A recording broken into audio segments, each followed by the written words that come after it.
كلمتين اقولهم لو سمحت؟ ممكن؟ اتفضلي يا فندم. طب بس ما تقفلش عليا. تاني؟ لا المساجدة. طب بص حضرتك، انتوا دلوقتي بتتكلموا على الشوال عشان الاهلي ومش الاهلي، صح؟ ها؟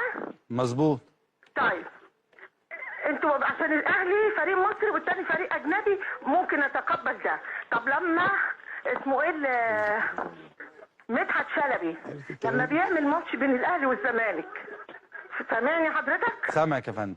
طيب وبيحلل الماتش طول الوقت يجامل في الاهلي ويطبل للاهلي، واكيد الزمالك ده ما بيلعبش خالص، ما بيلعبش وعمال يحط خطط للاهلي، ها؟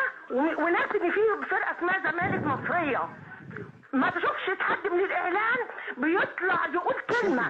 ازاي يا مدحت شلبي بتعمل كده؟ ازاي والزملكاويه بيزعلوا جدا، ما حدش بيعمل لهم حساب ولا بيعمل لهم خاطر. اشمعنى واكلين في نفسكم قوي عشان الاهلي وزعلانين على الاهلي؟ الدوله كلها واقفه مع الاهلي، الدنيا كلها واقفه مع الاهلي ومحدش معبر الزمالك. الزمالك بيقع ما بشوفش الاعلام يقف جنبه. اهو انا ما قطعتش اهو، قلت اللي في نفسي كله. فيكوا زعلانين. لا وعمالين عايزين تحاكموا المعلق وعايزين تحاكموا الحكم. ايه ده اللي بيحصل ده؟ طيب تمام؟ خلينا لو طيب تمام يا حاجه فاطمه. خلينا نرد. وصلت؟ مش هنعلق دلوقتي، ثواني.